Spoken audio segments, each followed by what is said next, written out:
अस्सलाम वालेकुम नाज़रीन, आप देख रहे हैं प्रोग्राम दूसरा रुख और मैं हूं बतूल। आज के प्रोग्राम में मेरे साथ एक बहुत अहम शख्सियत मौजूद है। इफ्तिखार मोहम्मद चौधरी साहब मेरे साथ प्रोग्राम में मौजूद हैं। पाकिस्तान के साबिक चीफ जस्टिस, एक ऐसा शख्स जो कि दुनिया की ताकतवर तरीन शख्सियात में शुमार होता रहा, लेकिन सवाल ये उठता है कि क्या उसने उस इदारे को भी उतना ताकतवर बनाया जिसका वो सरबराह रहा।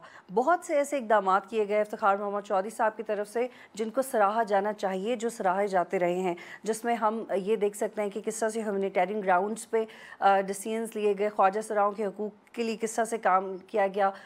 बहुत सानिया सियालकोट और सरफराज मर्डर केस, ऐसे बहुत सारे इंपॉर्टेंट केसेस जिस पर सू मोटो लिया गया। तो इस बात का यकीन हो गया कि इफ्तिखार मोहम्मद चौधरी एक नरम दिल रखते हैं और वो इंसानियत के लिए भी काम करना चाहते हैं।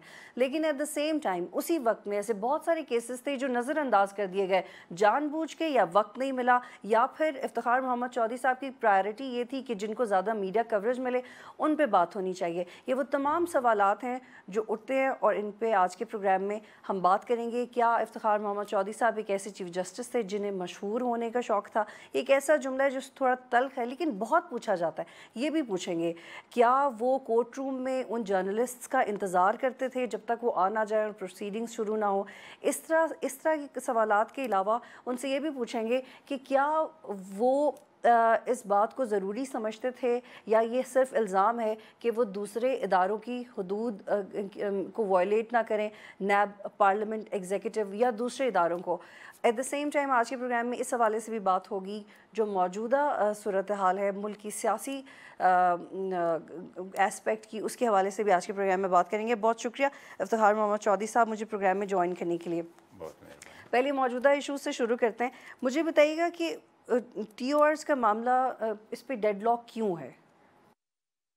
मैडम, ये तो अब हम सबको पता है, मीडिया ने इस इशू को बड़ा अच्छी तरह से उजागर कर दिया है। अब मौजूदा सूरत हाल तो शायद हम समझने में हमें कोई मुश्किल नहीं है कि शायद जो हमारे हुक्मरान हैं, क्योंकि उनकी इन्वॉल्वमेंट का अंसर इसमें शामिल हो गया है और वो हर तरह से कोशिश करेंगे कि किसी न किसी तरीके से इस इशू को डिले करें और अंडर कारपेट डाला जाए। और इस वजह से मेरा ख़्याल ये है कि शायद वो अब ये नहीं चाहते हैं कि ये इशू जल्द अज जल्द हो और उनके ख़िलाफ़ इंक्वायरी, जैसे उन्होंने ख़ुद कहा था कि एक कमीशन बनाएंगे और प्राइम मिनिस्टर साहब ने नेशनल असम्बली के फ़्लोर से, कौमी असम्बली के फ़्लोर से कहा था कि मैं सबसे पहले अपने आप को पेश करूंगा। तो जब आप पेश करने की बात करती हैं तो पेश करने की बात आप क्या कर रही हैं? आप यही कर रही हैं कि सबसे पहले मुझसे एहतसाब शुरू किया जाए। और मेरा ख़्याल है कि जब आप किसी गवर्नमेंट को रिप्रेजेंट कर रहे हो, आप किसी गवर्नमेंट के हेड हो और वो मुल्क भी ऐसा है कि जहाँ पर लोग करप्शन को लायक नहीं करते हैं, और अगर प्राइम मिनिस्टर के साथ इस किस्म की कोई जो है ना एलिगेशंस आ गए हैं, तो मेरा ख्याल है कि गवर्नमेंट को इसमें चाहिए कि वो कोऑपरेशन करे, लेकिन उनके नॉन कोऑपरेशन की वजह से ये डेडलॉक का अब सबब बन गया। और ईद के बाद अब अपोजिशन जमातों ने ये भी वाज़ेह तौर पे कह दिया कि वो सड़कों पे निकलेंगे। अब आप भी एक सियासी पार्टी के सरबराह हैं, आप भी सियासतदान की तरह सोचते हैं, अब आप भी सड़कों पे निकलेंगे? मैडम, मैं आपको एक बात बताऊं, इस मुल्क में जमहूरियत बड़ी मुश्किल से आई है। इसके लिए तमाम सिविल सोसाइटी ने, वकला ने, हर सेगमेंट के लोगों ने बड़ी कुर्बानियाँ दी हैं। ये रियलाइजेशन हुकूमत वक्त को और हुक्मरानों को होना चाहिए। उनको ऐसा मौका नहीं फराहम करना चाहिए कि लोग सड़कों के निकलें, और वो एक ऐसी डिमांड है जो कि अब तमाम बच्चे के मुंह है। लेकिन अगर उन्होंने ऐसा मौका फराहम कर दिया तो इफ्तिखार मोहम्मद चौधरी, जिनकी बहाली के लिए नवाज शरीफ साहब खुद सड़कों में निकले थे, अब आप उनको अपनी कुर्सी से उतरवाने के लिए सड़कों पे निकलेंगे? नहीं, इसमें शायद ये कंसेप्ट बिल्कुल गलत है। नवाज शरीफ साहब मेरी बहाली के लिए नहीं निकले थे। नवाज शरीफ साहब एक्चुअली अपनी हुकूमत की बहाली के लिए, जो कि उनकी हुकूमत गवर्नर रूल लग जाने की वजह से पंजाब में ख़त्म हो गई थी।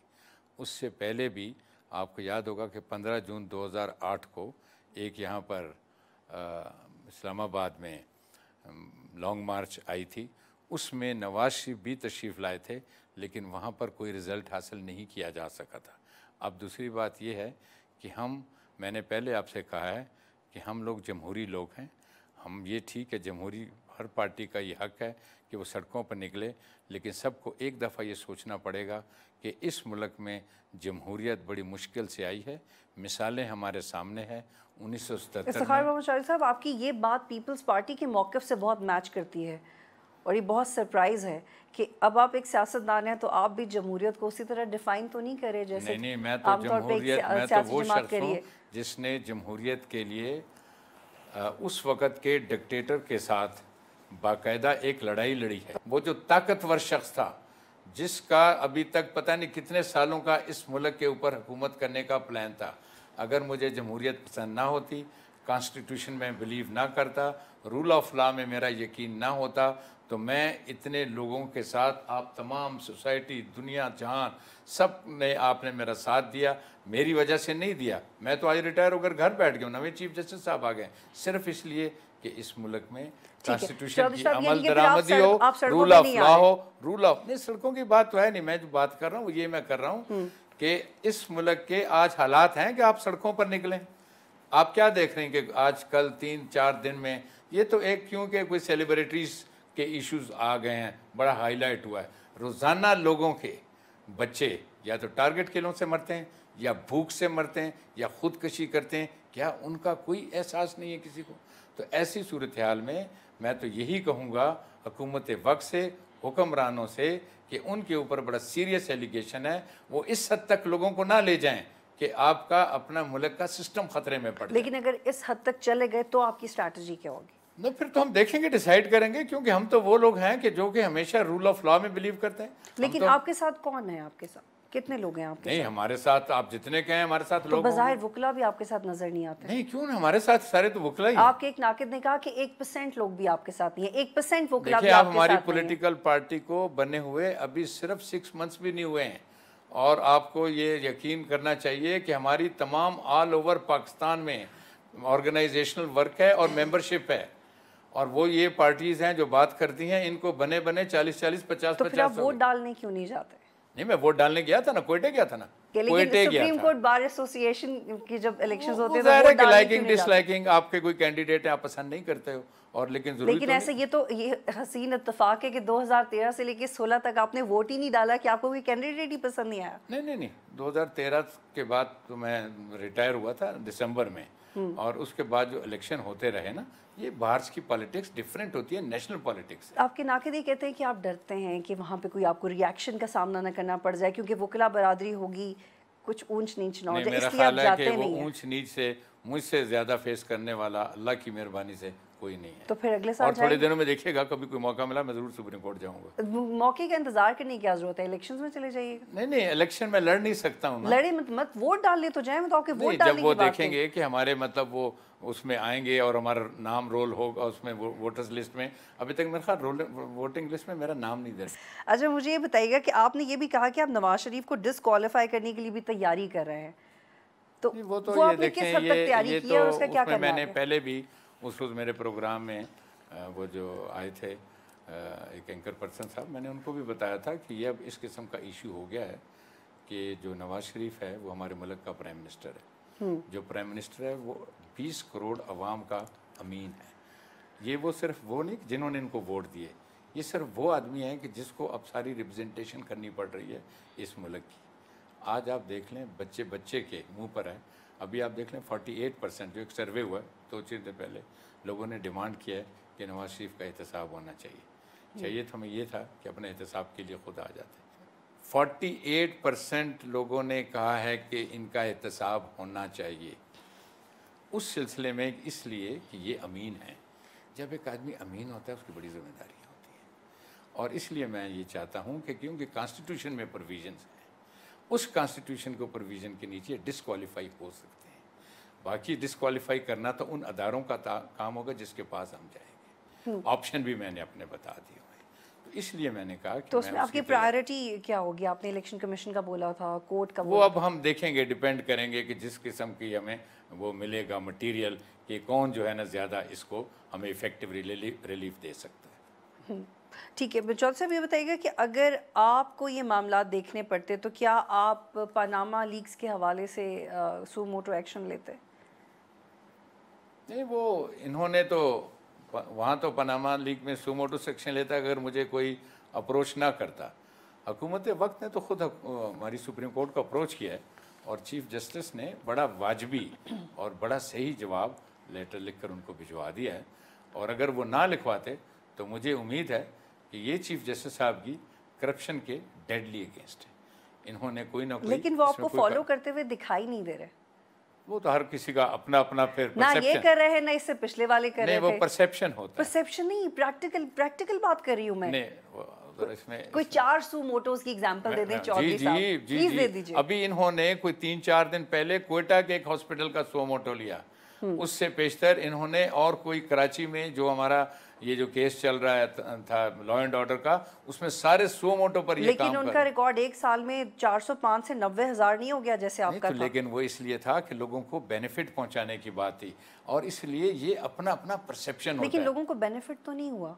किससे? इस पे हम तफसील से बात करते हैं। नहीं, किससे बेनिफिट नहीं हुआ? तो आज ये जो आप लोग इतने जो है ना वोकल हैं अपने फंडामेंटल राइट्स पर, आज जो लोग स्ट्रीट्स पे हैं और लोगों को पता है कि उनके फंडामेंटल राइट्स हैं, वो इसी वजह से है कि सबको पता था कि ये कॉन्स्टिट्यूशन है और ये वो डॉक्यूमेंट है जो कि जिंदा डॉक्यूमेंट। लेकिन आपने लोगों को वही कॉन्स्टिट्यूशन समझाया जो आप समझाना चाहते थे, जिसमें आपको दिलचस्पी थी। No no, not at all. ऐसा, मुझे यहाँ पे एक ब्रेक लेनी है और फिर आपके दौर पे भी बात करते हैं। I am very happy that you are at least letting me interrupt you, क्योंकि आप टीवी पे बड़े सख्त नज़र आते हैं। एक ब्रेक लेते हैं नाज़रीन, जब ब्रेक के बाद वापस आएंगे तो चौधरी साहब से पूछेंगे, वो एतराज़ात इनके सामने रखेंगे कि ये क्यों सिर्फ उन केसेस पे क्यों लेते थे सू मोटो एक्शन जिसकी खबर चल जाती थी या जिसमें चौधरी साहब को मज़ीद शोहरत मिल जाती थी। एक ब्रेक फिर वापस आते हैं।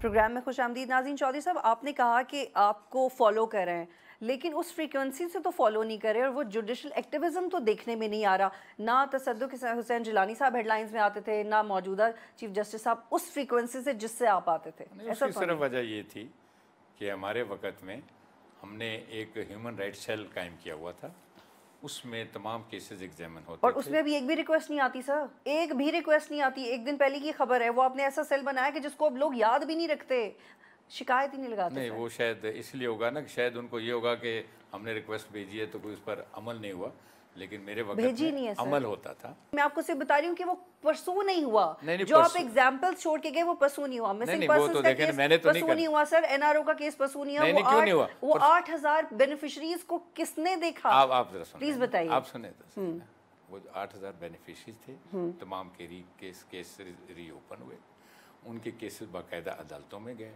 अदालतों में जाकर वहाँ अगर किसी की एक्विटल होती है, एविडेंस पेश होता है, तो वो जो एनआरओ की जो जजमेंट है वो सुओ मोटो नहीं था, वो बाकायदा डॉक्टर मुबशर हुसैन एक पटिशन लेकर आए थे। अगर आप कुछ जानती होंगी डॉक्टर मुबशर हुसैन को, ये बात, तो उसके ऊपर जितने भी केस थे वो रीओपन हुए थे, लोगों से पैसे वापस आए थे, कई लोगों ने पैसे जमा करवाए थे, बहुत से लोग, मैं नाम नहीं लूँगा, बहुत से लोगों को सफ़र भी करना पड़ा था। एक मिनट रुक जाइए। अब एनआरओ में उन्होंने बाकायदा तौर पे स्विस गवर्नमेंट को लेटर भी लिख दिया था, लेकिन बदकिस्मती क्या हुई कि उस लेटर को ये जो मौजूदा हुकूमत है जिसने परसू करना था, जो कि वहाँ पर मौजूदा कार्रवाई स्विस में होनी, स्विट्ज़रलैंड में होनी थी, वो नहीं करवाई तो और वो टाइम बार्ड हो गई। और इसकी वजह से लेकिन अब सारा काम अदालतें नहीं करती, कुछ काम एग्जीक्यूटिव्स को भी करने पड़ते हैं।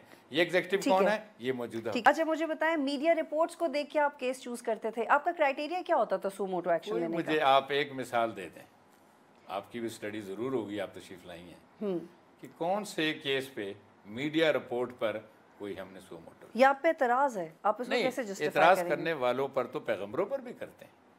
आप जो माशाल्लाह तैयारी करके आज यहाँ तशरीफ लाई हैं, चौधरी साहब, आपने किसी अहमदी के कत्ल पे सू मोटो क्यों नहीं लिया? आपने किसी हज़ारा के कत्ल पे, आपने किसी ब्लास्फेमी के सुन लेना, अभी आप सुन लेना, अब आप सुन लेना।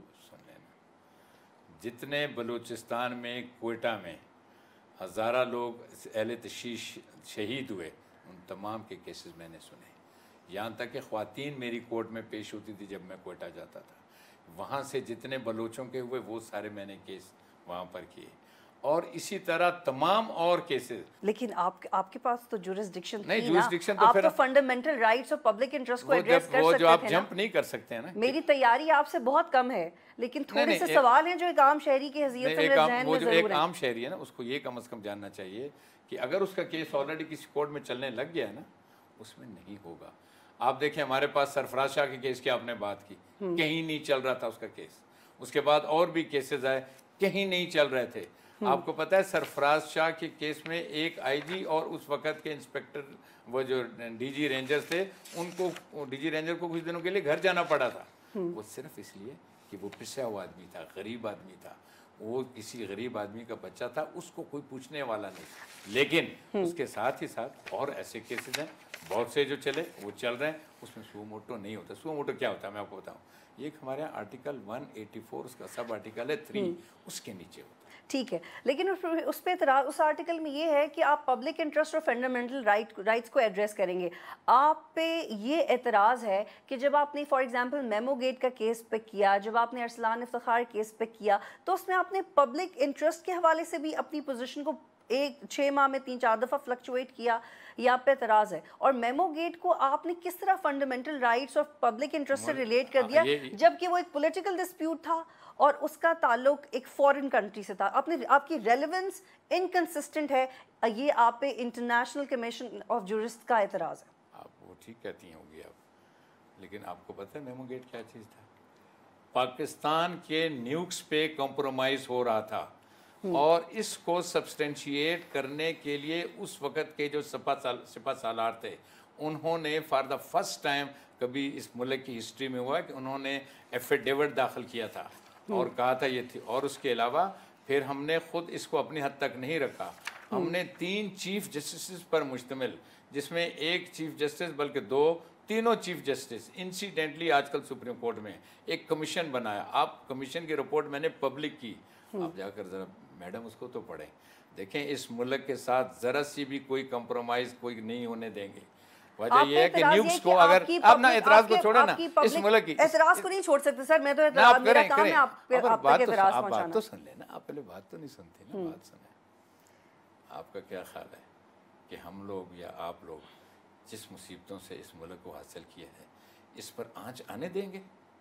लेकिन आपने उसको आर्टिकल 1843 के तहत कैसे उठा लिया? वो इसलिए वो तो पब्लिक इंटरेस्ट और फंडामेंटल राइट के उसका मैं आपको बता देता आता। वो मैं आपको बताऊं, ये 184 की पिटीशनें आई थी और 144 की पिटीशनों में ये बात उन्होंने क्लियरली कन्विंस की थी कि सर नहीं क्यों हम डिक्लाइन कर दे कि सर इस मुल्क के वो जो न्यूक्स हैं, न्यूक्स के ऊपर जो है वो कंप्रोमाइज़ हो रहा है और हमारे तमाम जो सीक्रेट्स हैं किसी बाहर दूसरे मुल्कों को बेचे जा रहे हैं। और आपने देखा होगा कि उसके ऊपर बहुत से लोगों के ऊपर बहुत सा एलिगेशंस आए और वो जो उस वक्त के आपके एम्बेसडर थे उनकी भी इंक्वायरी हुई, उनको भी डिटेन किया गया। अब आप क्या समझती हैं कि ऐसी सूरत हाल को देखकर फिर हम आंखें बंद कर लें, और जबकि गवर्नमेंट भी आपके कुछ करने के लिए तैयार ना? लेकिन वो सर, अगर आपको सू मोटो पे इतना भरोसा था तो आप लोअर जुडिशरी को भी थोड़ा मजबूत कर देते। अब ये दूसरी बात आपने शुरू कर दी सर, ये बड़ी रेलेवेंट बात है। उसकी वजह ये है कि आपकी तवज्जो सिर्फ उन केसेस पे थी जो बड़े केसेस थे। आपने ठीक बात कर दी,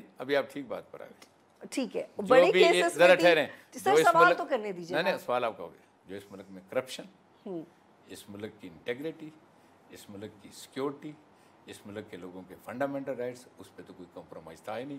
और ये आर्टिकल 184(3) उसके लिए। हर पाकिस्तानी सू मोटो का इंतजार नहीं कर सकता था आपके दौर में। अब आप रुक जाए ना। अब जहाँ तक लोअर कोर्ट की बात है ना, लोग लोअर कोर्ट्स में जाते हैं सर, वो इफ्तिखार मोहम्मद चौधरी को फोन करके कोर्ट में नहीं आ सकते। अभी आप कहेंगी, मुझे इजाजत देंगी बात? जी प्लीज बताएं। मुझे जरा सुन लेना। जब मैं रिस्टोर होकर आया था ना, ये था 22 और 23 मार्च 2009। उसके बाद हमने लोअर कोर्ट के केसेस के फैसले के लिए एक यहाँ पर जुडिशल पॉलिसी नाफिज की थी, और वो जुडिशल पॉलिसी इस मुल्क की हिस्ट्री में पहली दफ़ा बनी थी, जो कि 1 जुलाई 2009 को।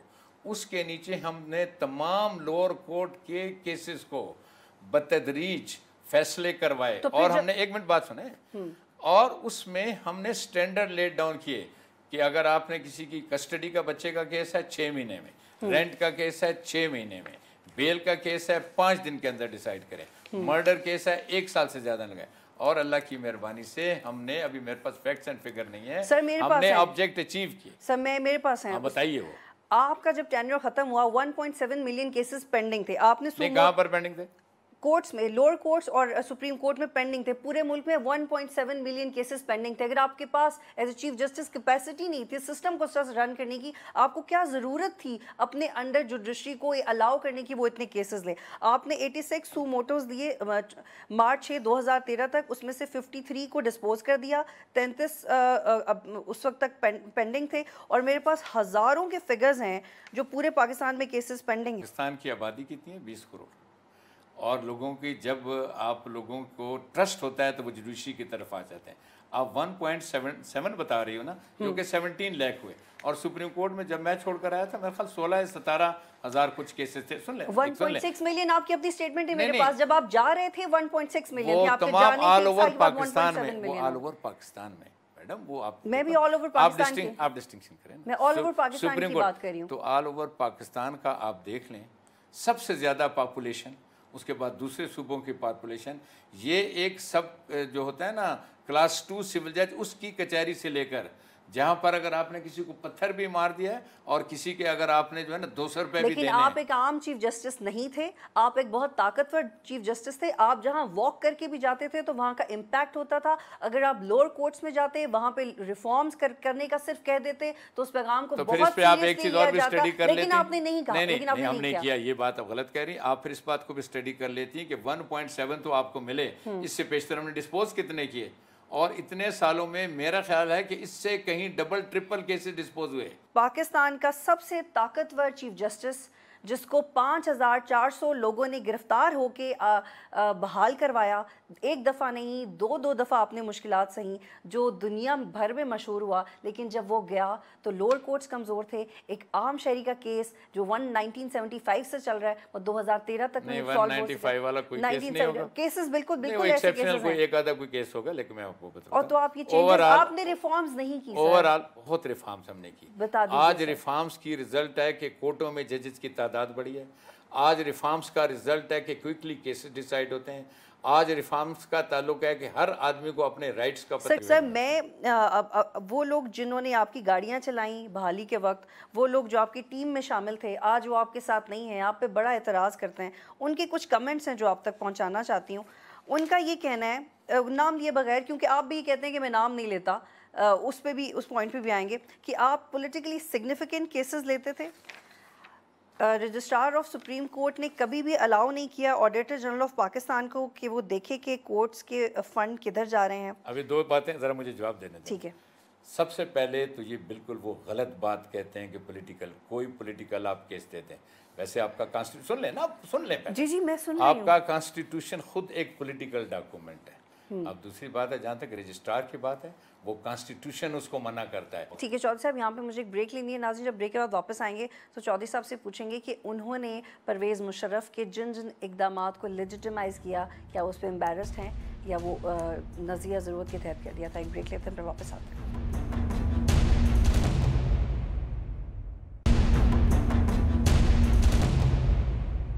प्रोग्राम में खुश आमदीद नाज़रीन। चौधरी साहब, ये कुछ चीज़ें जो मैं आपके सामने रखूँगी। आप उस 12 मेंबर कोर्ट का हिस्सा थे जिन्होंने मिलिट्री को फेवर किया।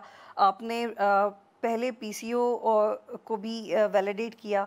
आप उस 5 मेंबर बेंच का भी हिस्सा थे जिन्होंने लीगल नहीं सर, बस मेरा सवाल छोटा सा, फिर आप भी बोलिए। छोटा नहीं, बहुत बड़ा सवाल आपने मुझसे पूछा। तो सर फिर ऐसे 5 इक़दामात हैं जो आपने वैलिडेट किए। बिल्कुल आप गलत कह रहे हैं। ठीक है, sorry for using the word गलत। मैं आपको एक बात बताऊं, ये जो आपका कहना है ना कि 12 मेंबर बेंच का था और मैंने कोर्ट को लेजिटिमेट किया, कोई कोर्ट उसमें लेजिटिमेट नहीं हुई थी। आपने कोर्ट का वर्ड उनके इक़दामात को लेजिटिमेट किया जी, मिलिट्री कू को लेजिटिमेट वो किया। मिलिट्री कूट का मैंने अकेले ने नहीं किया, 12 लोगों का होता। अगर हम उस वक्त करते तो आज शायद ये जो आज आप डेमोक्रेसी मुल्क में देख रही होती, अगर हम वहाँ पर ना होते और आज का दिन शायद ना आ सकता। तो आप दूसरी आप बात सुन लें, जो पाँच का जो दूसरा का था, 5 का वो जो दूसरा था, उसमें भी एक आदमी जो जज होता है ना, उसकी वैल्यू उस वक्त नहीं होती। उसकी वैल्यू जब होती जब उसके पास इख्तियार आते हैं। कब इख्तियार होते हैं? जब वो कोई चीफ जस्टिस बने या हेड होता है एक। और दूसरी तो आप होती है कि रिजाइन कर देते? फिर जब आप चेंजेस, रिजाइन कर देते सर? अगर आप रिजाइन कर देते तो फिर 9 मार्च कहाँ से आता? ना रिजाइन कर देते तो 3 नवंबर कहाँ से आता? 9 मार्च कर देते तो आज आप इतना वोकल बैठकर इंटरव्यू कैसे सर कर आप रही होती? नॉस्ट्रेडेमस तो नहीं थे ना, आपको तो नहीं पता था ना कि 9 मार्च आएगा और 3 वो नवंबर आएगा। देखें, वो इस तरह होता है ना कि ये डेवलपमेंट्स होती हैं, प्रोसेस चलता है। आप सारी हिस्ट्री पढ़ें, नेल्सन मंडेला से लेकर सारी दुनिया को आप पढ़ें। Could you ये force ग्रेजुअली होता है। क्या आप फोर्स ही कर सकते थे कि इमरजेंसी लगेगी, आप स्टील मिल्स के डिसीजन के बाद फंस जाएंगे, मुशर्रफ शौकत अजीज आपके खिलाफ हो कोई जाएंगे? फंसने वाली बात नहीं थी। वो भी हमने वहाँ पर स्टील मिल का जो है वो अपने आइन कानून और ज़मीर के मुताबिक और इस मुल्क की बेहतरी के लिए मैं हर वो काम करूँगा मैडम जो कि इस मुल्क की बेहतरी के लिए। मैं हर वो काम नहीं करूँगा जो इस मुल्क की बेहतरी के लिए ना हो। अच्छा, 2 रिमार्क्स हैं आपके बारे में, मैं उस पर आपका रिएक्शन जानना चाहती हूँ। एनोनिमसली समवन सेड कि आप जुडिशल टायरेंट थे। गलत। अच्छा, फिर एक बहुत बड़े कॉलमिस्ट हैं हमारे मुल्क में, जब आप चीफ जस्टिस थे तब भी आपको उन पर बड़ा एतराज़ था। उन्होंने कहा आप बहुत ईगोइस्टिक हैं, आप में कोई विजन नहीं है और आपको अपना काम बिल्कुल नहीं करना आता था। तो आपने देखा होगा कि मैंने 8 साल इस मुल्क में चीफ जस्टिस किए, बाकी मैं कमेंट्स लोगों पर छोड़ देता हूँ। अच्छा, अगर आपके लिए कमेंट्स मैटर नहीं करते थे तो फिर कंटेम्प्ट ऑफ कोर्ट क्यों करते थे आप? नहीं, हमने किसी ऐसे उसको कंटेम्प्ट ऑफ कोर्ट नहीं दिया जिसमें कोई मेरी पर्सन कोई बात आती है। आप पे एतराज़ ये है कि आप नहीं, इसका बताया ना कौन से पर मैंने इन पर्सन वो किया हो तो फिर मैं अपना सवाल मुकम्मल कर रही हूँ कि आप पे एतराज़ ये है कि आप कंटेम्प्ट ऑफ कोर्ट, आपको जितने भी इख्तियार दिए गए आप उनको एक्सप्लॉइट करते थे। फॉर एग्जांपल, अगर कंटेम्प्ट ऑफ कोर्ट आप लगा सकते थे तो उसमें आप खुद एक जज की हैसियत से ऐसे रिमार्क्स पास करते थे जिसमें आप जज्बाती होते थे, जिसमें आपको गुस्सा भी आ जाता था, तो आप अपने रवैये से लोगों को प्रोवोक करते थे कि वो आप पे कमेंट करें। Do you agree with this? ये बिल्कुल गलत है। सियासत में तो हाथ मिलाने पड़ते हैं, आप इमरान खान से हाथ मिलाएंगे? नहीं, वो तो वक्त की बात है। आज किसी को क्या पता है कि कैसा वक्त आएगा, कौन किससे हाथ मिलाएगा। नवाज शरीफ से हाथ मिलाएंगे? वही अर्ज कर रहा हूँ ना कि वो तो मैंने आपको बताया ना, ये तो वक्त की बात होती है कि कैसे कोई आपके क्या प्रिंसिपल्स हैं। जरदारी से हाथ मिलाएंगे सर? देखिए ना, ये तो प्रिंसिपल्स की बात होती तो है। सर ये इन सबसे हाथ मिलाना जरूरी है? सियासतदान ही खत्म हो जाते हैं ये मुल्क बात में। है कि ये कोई ज़रूरी नहीं होता है कि आप सब दुनिया से हाथ मिलाएं। क्या आप ऐसा नहीं है कि अपने असूल के ऊपर रहें? हजूर पाक ने 13 साल तक की थी अपने जो है ना मज़हब के लिए तबलीग, तब जाकर उन्होंने ऐसे किसी आदमी से हाथ नहीं मिलाया था। लेकिन हम तो उनके खाक भी नहीं है पाँव की। असूल पर आप चलें। अच्छा चौधरी साहब, आप की पार्टी पे थोड़ी बात करते हैं। आप ये बताएं कि आप क्या ऐसा नया कर देंगे, क्योंकि आपकी पार्टी के पास तो फंडिंग भी नहीं है। आप कह रहे हैं कि हम तो खुद ही पैसे लगा रहे हैं, हमारे वर्कर्स खुद ही पैसे लगा रहे हैं। दुनिया में ऐसी कौन सी पार्टी है जिसके पास पैसे ना हो, जिसकी फंडिंग ना हो, जिसके वर्कर्स खुद कंट्रीब्यूट करें, वो इलेक्शंस भी जीतें, उनके पास इलेक्टेबल्स भी हों, वज़ीर आज़म और सदर भी बन जाए और इनकलाब भी आ जाए? सबसे पहले आपका जो हमसाया मुल्क है ईरान, सबसे पहले आपका चाइना, सबसे पहले आपका जो शुरू में जो थी ये लेबर पार्टी लंदन में बनी थी। एक आना नहीं होता था, लेबरर अपनी जेब से कटौती कराते थे। तो तब कब तक इंतज़ार करेगी अवाम? कोई ज़रूरत नहीं। अवाम को हमने सिर्फ अवेयरनेस देनी है और हमने अपनी पार्टी में जो सिस्टम वो करना है, वो इंट्रोड्यूस करना है प्रेसिडेंशियल। उसके लिए हम कोशिश करेंगे। और अब आज अवाम को पता है, जिस तरीके से, मैं अपने मुँह से नहीं कहना चाहता, हमारी पार्टी को पिज़राई सारे पाकिस्तान में मिल रही है, मुझे खुद भी इसका अंदाज़ा नहीं था। आप नवाब अकबर बुगटी के जनाजे पे क्यों नहीं गए थे? नवाब अकबर बुगटी के जनाजे में? नवाब अकबर बुगटी का जब मर्डर हुआ था, मैं उस वक्त जज था, बहुत सुप्रीम कोर्ट में जज था। और उस वक्त जजेस का इस तरीके से इस तरह मूवमेंट करना, जनाजों में जाना मुश्किल होता था। अभी भी जब मैं रिटायर्ड भी हो गया, फातिहा ख्वानी पे ही जाता हूँ। उसकी वजह ये होती है कि उसके केसेस बनते हैं और वो केसेस बने, फिर वो जज पे भी नहीं जा सकते। फिर एज ए जज आप विटनेस होते हो। अगर 2006 में चूंकि आप चीफ जस्टिस थे, तो आप नवाब अकबर बुगटी के केस में सू मोटो क्यों नहीं लिया? आपने ले सकते थे। नहीं, तो ऑलरेडी केस रजिस्टर हो गया हुआ था ना, और वो सू मोटो इसलिए नहीं हो सकता था कि मैं उस वक्त जज था, मैं चीफ जस्टिस तो नहीं था। मैं तो ये 2006 जस्टिस था। मैं 2006 में चीफ जस्टिस नहीं, ये उनका मर्डर हुआ था 2007 में। सर 26 अगस्त 2006 को आप चीफ जस्टिस थे। उनका मर्डर हुआ था। नहीं, मैं बना था चीफ जस्टिस 30 जून 2005 को, और उनका मर्डर हुआ था 27 से 28 अगस्त 2006। नहीं थी सर, 2007 थी सर, 2006। नहीं, मैं रिस्टोर होकर आया था, उसके बाद हुई थी। अच्छा, मेरी नॉलेज के अकॉर्डिंग तो 2006। ठीक है, एक ब्रेक फिर वापस आते हैं।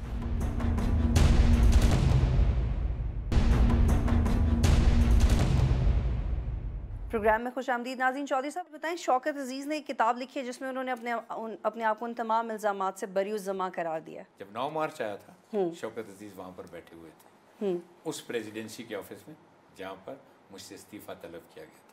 ठीक है, एक बात ये 3 नवंबर 2007 को जो इमरजेंसी लगी थी, इन्होंने एक लेटर लिखा था और उस लेटर को इन्होंने भिजवाया था प्रेसिडेंट को।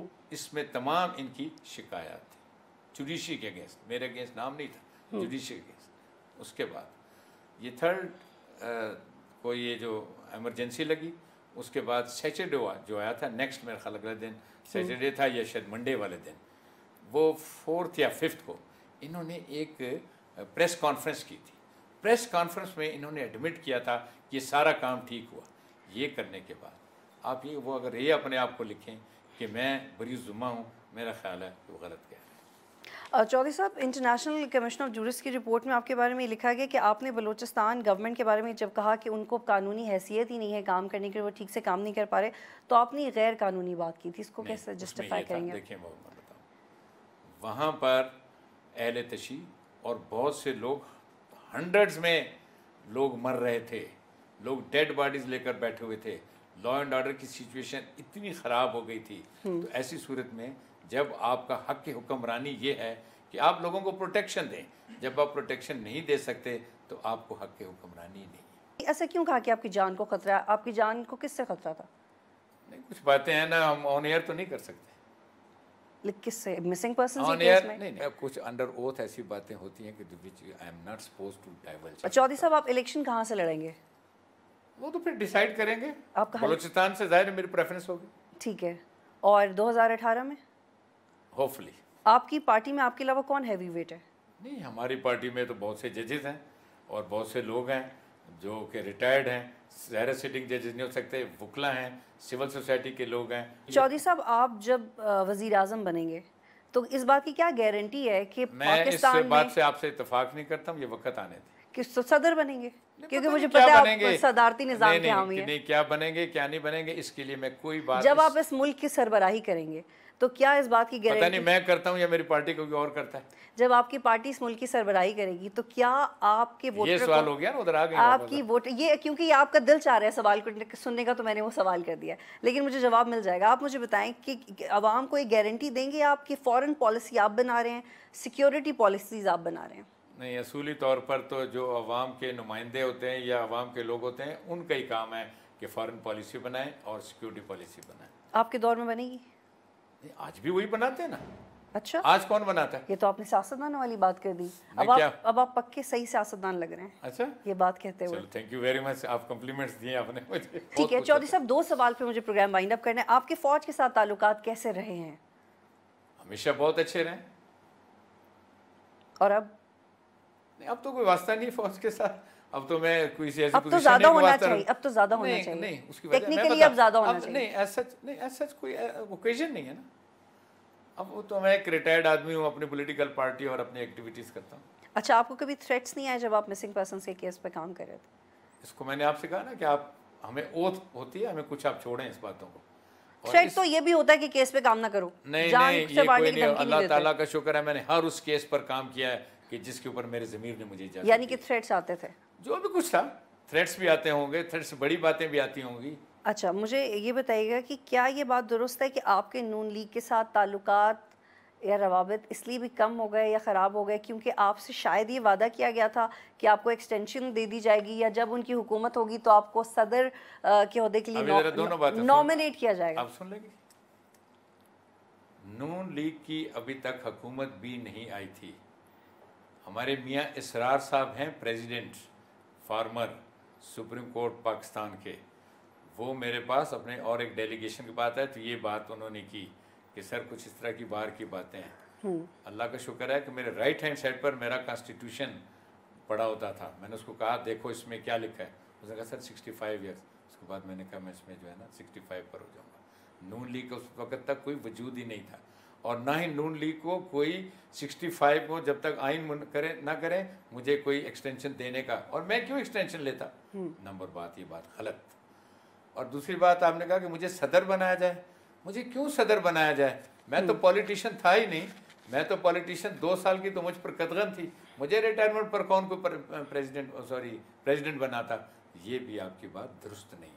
अच्छा चौधरी साहब, बस आखिरी सवाल आपने तो और भी पूछने, आप एक और निश्चित करो मेरे साथ। बस एक और सवाल, फिर प्रोग्राम वाइंड अप करी हूँ। क्या आप एक खुद पसंद इंसान हैं? आप अपने आप को बहुत पसंद करते हैं? हर कोई अपने आप को पसंद करता है। नहीं, हर कोई नहीं करता, कुछ लोग आजिज भी होते हैं। नहीं, वैसे तो मैं बहुत हम्बल आदमी हूँ, आजिज हूँ, लेकिन अपने आप को अल्लाह ताला ने आपको एक ज़ीशूर बनाया हुआ है। अल्लाह ताला ने आपको, लेकिन आप सेल्फ ऑब्सेस्ड नहीं है? नहीं, नॉट एट ऑल। बहुत शुक्रिया चौधरी साहब प्रोग्राम में ज्वाइन करने के लिए। नाज़रीन, प्रोग्राम देखने का शुक्रिया। अल्लाह हाफ़िज़।